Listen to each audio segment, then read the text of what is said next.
Okay तो आज है ना हम लोग 4 लाइन आइटम के बारे में डिस्कशन करने वाले। Capital commitments, capital advances, capital work in progress and PP and E, property plant and equipment. ये चारों लाइन आइटम क्या है एंड इससे हम लोग क्या एनालिसिस करना चाहिए हम लोगों को एंड कैसे हम लोग इसको यूज़ कर सकते हैं आगे। ठीक है, एकदम सिंपल एग्जाम्पल से बताऊँगा सो दैट आपको समझे। तो the first one is capital commitments. अभी कैपिटल कमिटमेंट्स क्या होता है? सपोज करते हैं कि हमको एक फैक्ट्री बनाना है, तो हम लोग एक लॉन्ग टर्म कॉन्ट्रैक्ट देंगे ना। अभी जब हम लोग एक लॉन्ग टर्म कॉन्ट्रैक्ट देते, वो लोग हम लोग से कुछ कमिटमेंट मांगते कि भाई इतने का कमिटमेंट आपको आगे देना पड़ेगा, मतलब इतना पैसा मुझे आगे देना पड़ेगा, अगर आप नहीं दोगे तो मुझे कुछ फाइन देना पड़ेगा, क्योंकि वो लोग तो अपने एंड से सामान लेके आएंगे बराबर। तो ये वाला जो चीज़ है ना हमारे बैलेंस शीट में रिफ्लेक्ट नहीं करता है, वो कहाँ पे करता है? ऑफ बैलेंस शीट आइटम होता है कैपिटल कमिटमेंट्स। तो वो हमारे कंटिंजेंट लायबिलिटी में आता है कि भाई इतने का मेरे को आगे 1 साल में 1.5 साल में मेरे को कैपिटल कमिटमेंट है जो मुझे फुलफिल करना है, नहीं किया तो मुझे फाइन लगेगा। समझ में आ रहा है? बट ये एक बहुत अच्छा इंडिकेटर है कि आगे जाके कंपनी एक्सपैंड करने वाला है, एक्सपेंशन प्लान है, तो that is a very good indicator कि कंपनी अपना एक्सपेंशन करने वाला है। समझा कैपिटल कमिटमेंट्स क्या होता है? उसके बाद नेक्स्ट हम लोग लाइन आइटम देखेंगे विच इज़ कैपिटल एडवांसेस। अभी कैपिटल एडवांसेस मतलब क्या? अगेन सेम फैक्ट्री का एग्जाम्पल लेते हैं। अभी फैक्ट्री के इसमें हम लोगों ने सपोज एक 20 करोड़ का एडवांस दे दिया। उन लोगों ने अभी तक काम चालू नहीं किया है बट मैंने एडवांस दे दिया है टुवर्ड्स फैक्ट्री का। अभी जब तक बनाया नहीं है मेरे बुक्स में कुछ पीपीएनडी करके नहीं आएगा, बट मैंने तो पैसे दे दिए ना, तो मेरे जेब से कैश तो चला जाएगा बैलेंस शीट से, एंड एक दूसरा लाइन आइटम आएगा कैपिटल एडवांसेस। समझ में आया? मतलब मैं बेसिकली एडवांस दे रहा हूँ ताकि फैक्ट्री बनना स्टार्ट हो जाए। क्लियर है? तो उसका एग्जाम्पल है टार्सन्स प्रोडक्ट। जैसे अभी ऑफ बैलेंस शीट में रिलैक्सो का मैंने एग्जाम्पल दिया, रिलैक्सो के बैलेंस शीट में आप देखोगे कैपिटल कमिटमेंट्स करके रहेगा। सिमिलरली जब हम लोग कैपिटल एडवांसेस देखते हैं तो वो टार्सन्स प्रोडक्ट करके एक कंपनी है, उसके इसमें मैं आपको बता देता हूँ। तो ये सब भी लिखा है मैंने कि कहाँ पे, page number 191 of 241 annual report 2022। तो अगर हम लोग यहाँ पे जाते हैं पेज नंबर 191, यहाँ पे अगर आप देखोगे अदर नॉन करंट एसेट्स के अंदर ये कैपिटल एडवांसेस है। तो ये बहुत इंपॉर्टेंट है हमको आइडेंटिफाई करना।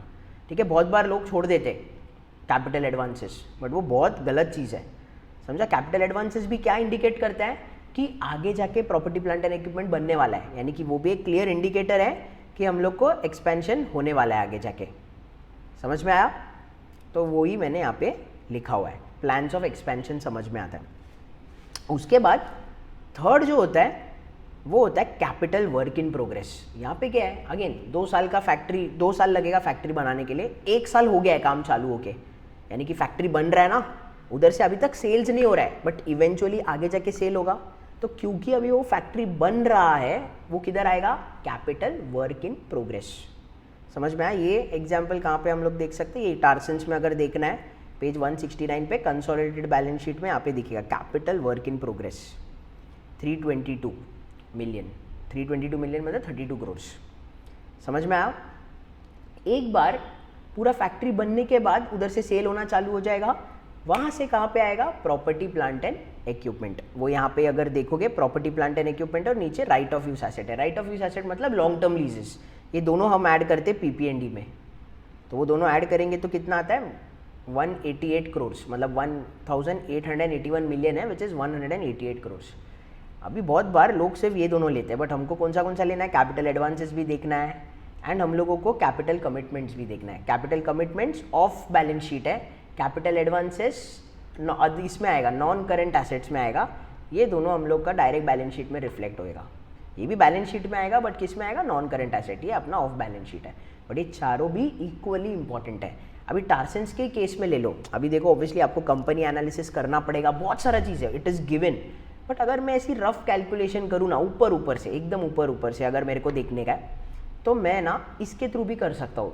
एक अगर बेसिक कैलकुलेशन भी करना है, अभी नेक्स्ट वीक मैं टार्सन्स के ऊपर एक वीडियो बनाने वाला हूँ एनालिसिस का, वॉच लिस्ट वॉन लिस्ट के ऊपर, तभी तो हम लोग डिटेल में बात करेंगे।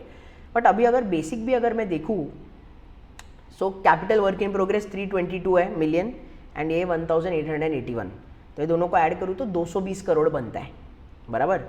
अगर ये केस में मैं कैपिटल एडवांसेस भूल जाता जो कि 702 मिलियन है, 70 करोड़ 70 करोड़, अगर वो मैं ऐड कर दूँ तो 2906 होता है, 290 करोर्स, बट अगर वो मैं ऐड नहीं करूँ तो सिर्फ 220 करोर्स होता है। अभी हम लोग यूज़ कैसे कर सकते हैं? चलो हमको ये समझ में आया कि एक्सपेंशन प्लान है ये सब। अब इसको यूज़ कैसे करना है ना, बेसिक मैन्युफैक्चरिंग बिजनेस में हम लोग है ना हिस्टोरिकल एनफैट लेते हैं, NFAT, net fixed asset turnover. तो बेसिकली क्या बोलता है वो, sales upon net fixed asset. 1 रुपया मैं फिक्स्ड एसेट के टूवर्ड्स डालूँ तो वो 1 रुपया मुझे कितना सेल्स जनरेट करके देगा। तो अभी तो मैंने बहुत ऊपर से बेसिक आपको कैसे किया जाता है वो बताने के लिए मैंने किया है, ऐसे हम लोग डायरेक्ट नहीं कर सकते, बट एक आइडिया देने के लिए मैंने किया। तो मैंने क्या किया, 2022 का पीपीएनडी लिया, क्योंकि पीपीएनडी से ही सेल होने वाला है, वर्क इन प्रोग्रेस से सेल्स नहीं होता, क्योंकि वर्क इन प्रोग्रेस से एक बार पूरा बनेगा तो पीपीएनडी में जाएगा वो और फिर वहाँ से सेल होगा। सो बेसिकली मैंने क्या किया, सबसे पहले मैंने ये जो पीपीएनडी का अमाउंट है इससे सेल्स हो रहा है ना, तो मैंने ये वाला नंबर डिनोमिनेटर में लिया एंड ऊपर मैंने क्या किया, सेल्स लिया है। तो बेसिकली मैंने क्या किया है, सेल्स कितना हमारा 3000 डिवाइडेड बाय ये दोनों, मतलब बेसिकली दिस प्लस दिस। अभी आइडियली लेने के लिए हम लोग को ये लेना चाहिए और ये भी नंबर जो है दिख रहा है हमको 2021 का नंबर एवरेज करके लेना चाहिए, बट अभी सिर्फ आपको ऊपर ऊपर से बता रहा हूँ। तो हम लोग ने जब ये किया sales upon net fixed asset तो हमको आया 1.6। तो हो सकता है फ्यूचर में भी मेरा एनफैट 1.6 रहेगा।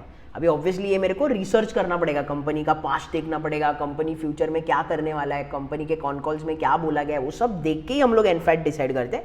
और अगर बेसिक रखूँ कि भाई हिस्टोरिकली एक 1.6 का एनफैट बना है तो आगे जाके भी मोटा मोटी 1.6 बनेगा। फिर मुझे क्या देखने का है कि अच्छा अभी पीपीएनडी कितना है 1881, फिर मैं देखूंगा ये capital work in progress actually PP and E कब बनेगा, मे बी 2 साल बाद बनेगा। एंड ये जो कैपिटल एडवांसेस दिया है ये कब पीपीएनडी में कन्वर्ट होगा, क्योंकि कैपिटल एडवांसेस से कैपिटल वर्क इन प्रोग्रेस में आएगा, वर्क इन प्रोग्रेस से पीपीएनडी में भी 3 साल, यानी कि मोटा मोटी 5 साल में ये 702, ये 322 एंड ये 1881 ये ऑपरेशनल हो जाएगा तीनों मिलके। अभी आप बोलोगे 1881 में डेप्रिसिएशन आएगा, हाँ तो एडिशनल मेंटेनेंस केपेक्स भी तो आएगा। तो मोटा मोटी मैं सिर्फ बेसिक कैलकुलेशन बोल रहा हूँ, मोटा मोटी मेरा टोटल कितना हो जाएगा 702 प्लस 322 प्लस 1881। तो अगर मैं वो सब टोटल मारूँ तो कितना आता है 2906। समझ में आ? अभी मैं देखूंगा कि मेरा हिस्टोरिकल एनफैट कितना है 1.6, मेरा टोटल 3 साल के बाद ऑपरेशनल पीपीएनडी कितना होएगा लगभग 2906। तो ये दोनों को मैं मल्टीप्लाई करूँ तो मेरे को लगभग सेल मिल जाएगा आज से 3 साल बाद। अगेन ये मैं बहुत ऊपर से बता रहा हूँ, बट ये इंपॉर्टेंट क्यों है, क्योंकि कैसे एक्सपेंशन होने वाला है वो नंबर्स के थ्रू भी समझता है एंड ये एनफैट के थ्रू भी समझता है। ऑब्वियसली ऐसा हो सकता है जब मैं रिसर्च करूँ तो मेरे को लगे नहीं यार 1.6 नहीं, आगे जाके 1.8 होगा। ऐसा हो सकता है कि नहीं यार 2906 नहीं, उससे ज़्यादा भी होगा, क्योंकि कंपनी आगे भी एक्सपेंशन और कर सकता है और एग्रेसिवली कर सकता है। बट अज्यूमिंग अगर ये सिंपल कैलकुलेशन भी करूँ तो कितना हो जाएगा, आज से सपोज 3 साल में ऑपरेशनल हो जाता है तो लगभग मेरा सेल्स हो जाएगा 4646।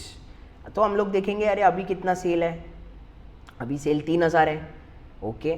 तो आज की तारीख में सेल है 3000, तो 3 साल में लगभग कितना हो रहा है, 3 साल में लगभग 1.54 टाइम्स हो रहा है। 1.54 टाइम्स 3 साल में, मतलब on an average every year कितना होएगा, तो हमको रेस टू 1/3 करना है। तो raise to 1 divide by 3 minus 1 into 100, तो ये परसेंटेज पे निकालेंगे तो लगभग 16% ग्रोथ दिख रहा है।